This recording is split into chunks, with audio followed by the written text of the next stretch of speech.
The National Museum of Funeral History presents The Final Curtain Never Closes. I'm your host, Genevieve Keeney Vasquez, the president and CEO of the museum. Today, we are going to be talking with Barbara Kemmis, who is the executive director of CANA. CANA is also the acronym for the Cremation Association of North America. So welcome, Barbara. I am so happy to have you with me today. Thanks, Genevieve. It's so great to be here. When I first met you, and even myself for coming into this profession, if you don't grow up in it and you're not consistently surrounded with it, when you begin to embark upon it, because it's your lifelong driven passion that we all possess somewhere deep inside of us, there's always learning curves involved, and there's always new things to discover. So I know how I started in the industry. What got you started, Barbara? Sure. Well, I'm actually a librarian and an association executive, and I'm not a licensed funeral director or cemeterian or crematory operator or any of those things. So my path was I am fascinated by research and data-driven decision-making and associations. And nobody grows up knowing about associations. You kind of stumble into it, and sure enough, that's what I did. But bringing people together is the best way to both have fun and get things done. So that's what associations do, is they bring people together. In CANA's case, people with a common interest in cremation and cremation best practices. And that's what we're known for, cremation operations, as well as statistics to make, to understand what the cremation trends are and to make business decisions. So I came to it, I answered a job ad, and I wanted to be an executive director after working in a library association, and before that a library. And I fell in love. During the interview, I thought, it's really a shame that I don't know anything about cremation. They're certainly not going to hire me, because the funeral directors and cemeterians in this room interviewing me are really cool people, and I think it'd be fun to work with them. And lo and behold, I got the job. So that's a long story short. And 11 years later, I'm still here, still fascinated by the work, and have learned a great deal over the decades. Yeah. Well, I have to say that you definitely are the right person for the position, because ever since I've known you, I have learned a lot from you.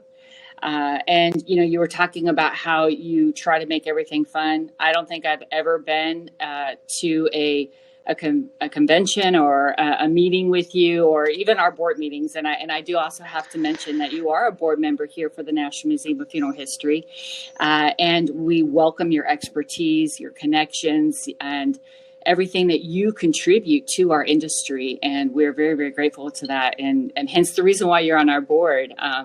But I think that, understanding statistics and trends is quite fascinating.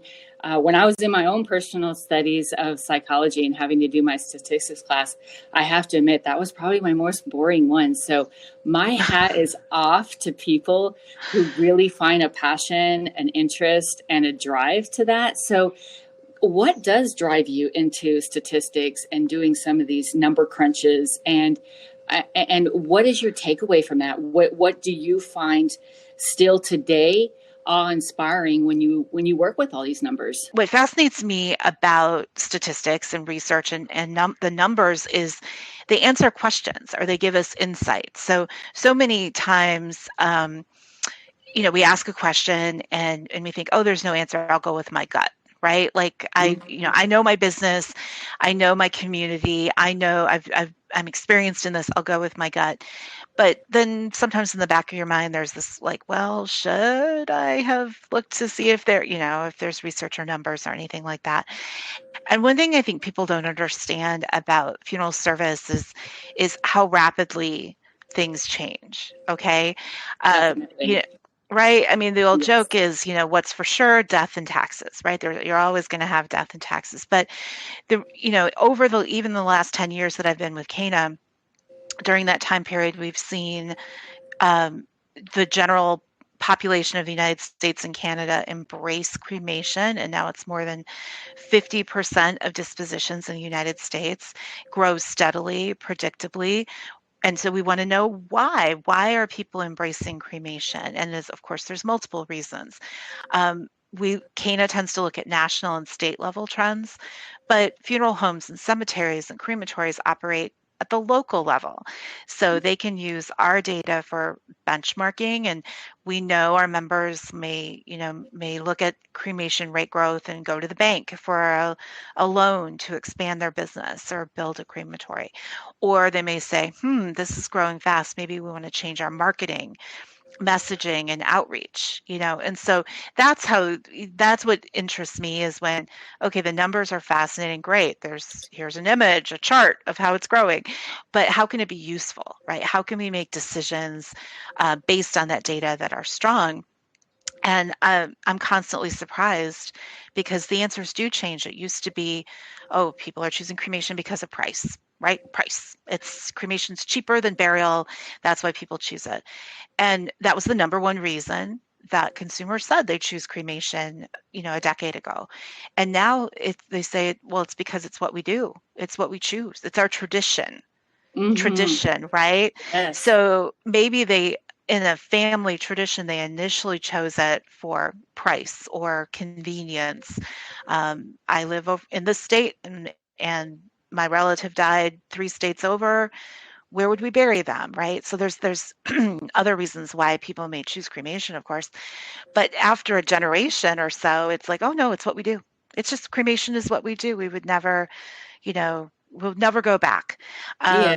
So, these are the kinds of things we track within CANA, and also new forms of disposition that aren't cremation, but that are coming up and of interest to consumers. Can you elaborate on any of those new things? Oh, sure. I mean, there's something that's generally referred to as water cremation, the technical term being alkaline hydrolysis. It's now legal in 26 states and Wow. practiced in 15 states. And it's the reason it's called a form of cremation is because from the end user's perspective, okay, my loved one died. The funeral home took my loved one into their care, and I signed paperwork and everything. And then on the other end, I get what look like cremated remains, right? Which are bone fragments. But what happens in between there is different. In flame cremation, of course, there's a crematory, there's heat, there's, all the things you can imagine. With water cremation, there's water and alkali chemicals, and it takes a little bit longer than flame cremation. And there's a few other, I mean, obviously you're using sometimes warmer water, not boiling or anything, but you're not using flame, you're using water. It's actually polar opposite from a process perspective, but the end result is reducing human remains to the skeleton, the bone fragments. Right. So in that sense, it's similar, and legally that's been the fastest way to get it. Alkaline hydrolysis permitted is making it a form of cremation. So, okay, welcome alkaline hydrolysis practitioners. We now have members who do that. And again, from the consumer perspective, if they're interested in cremation, don't be surprised if you go to a funeral home and they say, okay, would you like water or fire? And your Wow. response might be, what? I didn't even know there were choices. So, You're already distracted by grief, right? You're there yes, because you've lost a loved one, and now you're being faced with this new fact of a disposition that you never knew of. So, I yeah, mean, definitely that is something you and I will need to work on to get into the history of cremation exhibit. So that can be known and talked about and further educated on, so that when our families are faced with that decision or introduced to that concept, they won't be so shell shocked by the thought that there's another option. And then, oh my gosh, what do we do? I mean, there, unfortunately, the time of death, our love, those that we leave behind are faced with so many decisions that have to so be many, made. yeah. And unless it's talked about beforehand, it really can be a daunting task. And so it's, again, one of our missions here at the museum, and and I'm sure there with CANA, is to get people to have that hard conversation, to ask those questions of what do you want done with your body when you pass away? Because like you said early on, the two most guaranteed things in life are death and taxes. But of course, we can cheat on our taxes. We just can't cheat death. True. Good joke. With that being said, I think it's important for people to have that fluid thought process and decide what is best for them: cremation or burial, and now the new one, cremation by fire or cremation by water, right? Right. So are there any other new things coming on the horizon within the cremation industry? I did have another question. If I can ask this question and then go back to the new trends to see if my first question leads to these new trends, and that was, what was the effect that you guys saw at CANA? And I'm sure you guys went into a full throttle mode with COVID and the major increase of required cremations due to the pandemic. What kind of effect did that have on CANA? And did some of these new trends that we're going to talk about after that are they an outcome of that, or were they something already on the horizon prior to COVID? That's a great question. Well, they definitely were on the horizon prior to COVID and the pandemic years. But I'll finish by stating the relationship I think there exists between them. It was interesting. Numbers always tell a story, and then there's the lived experience. And the pandemic was incredible. We had a CANA meeting in Las Vegas the last week of February 2020. We were hearing something going on in China, something going, why a lot of the hotel was concerned because a lot of Chinese travelers were canceling coming to Las Vegas, which is a popular place for all tourists, including from China, and what's going on with this. And we should wash our hands more, and it was disturbing to learn how few people do wash their hands frequently throughout the day. And that's what we were joking about last week of February 2020.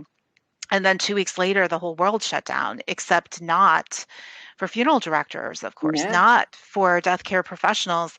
They are the forgotten essential worker. Healthcare workers were thanked left, right, and center, and they deserved every moment of it. So much other awareness was raised for all of us about just who is essential to make our lives happen, right? Mm-hmm. But funeral directors were largely overlooked. And so, we went into full throttle work representing and raising awareness about what death care professionals could do. Some of that involved kind of facilitating conversations between funeral directors and cemeteries, because in some state, funeral directors and cemeterians don't always get along or regularly communicate. And that became important when all of a sudden you have, it started out regionally and then became nationally, just a mass fatality event, right? Let's call it what it was. Yes.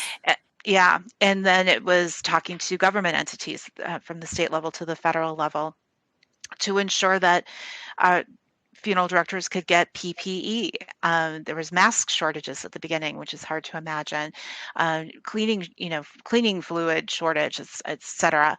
So there was a lot of that kind of work. And meanwhile, what were our members doing? Caring for the dead and trying to care for grieving families, except there were gathering restrictions, which was hugely problematic. So all of that was the lived experience, and that was real. Some of the businesses would say, I'm doing 3 times more cremations than I've ever done. And that turned out to be true in numbers. But when we looked at the national numbers, the cremation rate grew predictably. There was not a bump. 1.5% growth between 2019 and 2020. 1.5% growth between 2020 and 2021. People didn't seem to be choosing cremation, a greater proportion, right, of cremation over burial. But obviously there were 1 million deaths, 1 million excess deaths over those years. And so more families were faced with planning an unexpected, unanticipated death. than, in five prior years, basically, when you look at the total number. And I so, find that really interesting because yeah. I am a funeral director myself. Mm-hmm. And for some reason, the way you receive information, obviously nowadays, is through the media, through the news. And the way that it was coming across to me is I truly expected you to tell me that there was this huge bump in cremation. And here, you are you are right there on the ground level of it. And you're telling me that that wasn't so. So that just leads to believe that people were still able to make the choices for their loved one according to either Mm-hmm. their loved one who passed away's wishes of being buried versus cremated, or the family's wishes, or their religious expectations of disposition. So, I Definitely. really am actually happy that I asked this question, because it actually was a little disturbing to me to think that people were being forced to go against what it is that they truly wanted for their final disposition. No, no, they weren't. And in the United States, anyway, the CDC very early made a statement that cremation was not required for the coronavirus. In this case, COVID. Whereas a number of years ago, when the first Ebola cases occurred in the United States, actually in Texas, right? Dallas was the first Yes. death. The CDC came out and said, "Oh, cremation is required for people who die of Ebola because of the uh, way the Ebola virus is transmitted up to weeks after death, right? So the notion of burial was, well, anyway, that's a whole nother conversation. But the CDC, based on the experience with Ebola, said, "Oh no, coronavirus is not as transmissible after death. There's no reason not to." Because we didn't even know in those early days that was primarily airborne, right? We were cleaning surfaces and avoiding what we touched, and keeping distance from each other, because we just didn't know how critical that would be. But early on, the CDC determined that nope, cremation or burial is fine. And actually, anecdotally, what we heard from members in primarily in the Northeast, which, as we know, New York, New Jersey, Massachusetts, that area was like really hard hit early on in the Mm-hmm. pandemic, as well as Washington State. And it wasn't really until, the summer that the virus started moving across the country. But we had cemetery members in the Northeast saying, families would come and say, well, what can you do faster, burial or cremation? And depending on their, workload, which is a horrible euphemism to use, but accurate, sometimes burial was faster than cremation. So the family chose burial over cremation. All things being equal, they Mm-hmm. wanted their loved one to rest in peace after this horrible disease. And so anecdotally, we heard more of that. But I think you're right. I think people were able to choose cremation if that's what they wanted, or burial, or according to their religious or cultural preferences or directions. That was honored. But time frame, right? Like time frame Yes. extended. We're used to having, right, a funeral, I don't know, as quick as 5 days, everything taken care of within 5 days, maybe longer if out of town guests are coming. And in some cases, in some of those times, it was weeks, three, Yeah. 6 weeks even. And that was unprecedented and had to contribute to the grief of the families who, didn't know. In some cases, knew where their loved one was, but didn't like thinking of them in a cooler that whole time period, right? Until the Correct. Yeah. crematory could catch up. So, yeah, we learned. I can speak to that. I actually had a personal experience. My Oh son, no. I lost my grandchild of 21 weeks gestation during that time period. Mm. And so, yes, um, it was uncomfortable. You're right, to know that your loved one was in a cooler, waiting in, and this sounds harsh, but almost like waiting in line for their turn, and Yeah. that's exactly what it was. And myself being, like I said, a funeral director, I know the other side. I know what it looks like. I know the operational, but it didn't make it any easier knowing that information, and knowing what we were up against, knowing that we were in COVID times. But the grief was still there. The grief was still real. The grief maintained raw all the way through. And then we kind of went through a period of of healing, if you will. And then it was, oh, okay, now we're able to have the cremation, and it was kind of like, it was hard. The healing started, but then we kind of had to open that wound back up to finish the process. So Yeah. there's something to be said in that prolonged grief period. During that time, it was very difficult for people, and we highly um, commend everybody who had to go through it, both the professionals and the family members. Yeah. Thank you for sharing that, Genevieve. That is so hard. And you're not alone. I mean, a million families, Yes, yes. plus all the deaths from other causes during that time period were impacted by not being able to gather, not being able to Hmm. to have the disposition of their choice when they wanted, when they expected it to be, when they wanted it to be, extending that period. Some people volunteered to wait and hold services later. It started off, oh, this is 2-week national shutdown. Well, and Yeah. then it was just supposed to be a few months. And then, it ultimately in some parts of the country became extended to over a year. Yes. And some people for health reasons and other reasons, they're still pretty locked down and cautious about gatherings. So, I commend our funeral professionals. I mean, my my grandmother did not die of COVID, but she died in March 2020, at 98 years old. Good long life.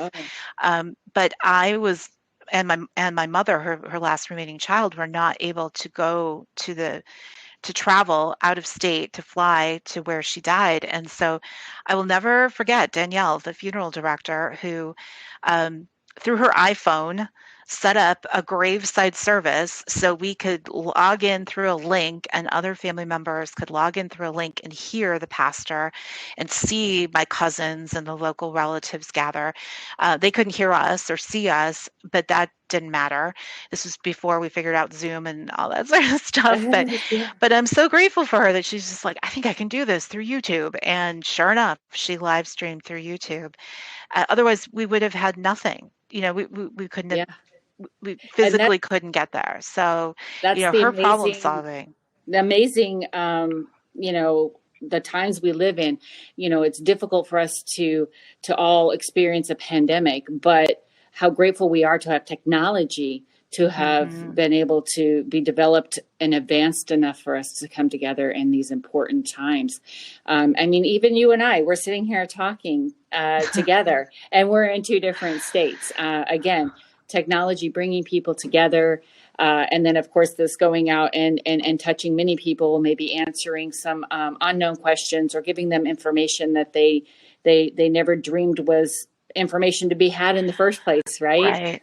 Right. And So I think to answer your question, I think with, over in a normal year, it's about 3 million deaths. Okay.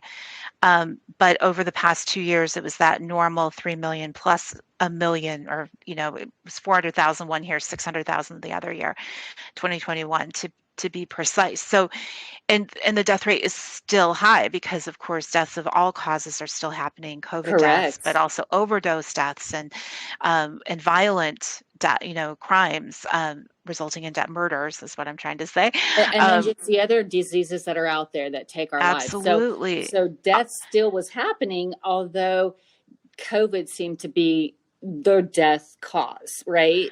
But I think people tend to Oh, forget that we still had death going on in the background that happens just naturally, or would happen in a normal year without a pandemic on top of it. right. Yeah. My point was that we went from an average of like 3 million deaths 2019 and a couple of years before to all of a sudden 3.5 million, and that stayed high. We're anticipating for 2022 was a breather of sorts from COVID, but not from other causes of death. And I think what that means, to go back to your original question, is that maybe the percentage cremation growth was steady, predictable, fine, but the numbers of cremations, numbers of deaths, numbers of people planning was higher than it's ever been historically. And so it makes sense that people started asking questions like, really? burial, cremation, those are my only choices. Really, how can we incorporate technology into this? How can we be greener? How can we, the values that we live with now, why can't we express those in death? And so I think a lot of the new forms of disposition and the increase in popularity of home funerals, for example, which is basically how funerals used to be done, right before there were funeral parlors. So 100 some years ago, we can learn about that in the museum. But anyway, yeah, like before embalming, there was, other ways to refrigerate the body and make it safe to have in your home. There's all sorts of things, like old things that have become popular again, or people are curious about again. And I think it's because we were so many more of us were touched by death in recent years. So it raises question, it supports curiosity. And, so sure, we have a lot of new forms of disposition that are now making their way through. But I think also increased attendance at the museum, right? Because, well, I mean, COVID years aside, because you had to shut down and all of that, but that curiosity has to be satisfied on many levels. So if people didn't know about the museum, they should come, and they can do a virtual tour as well, right?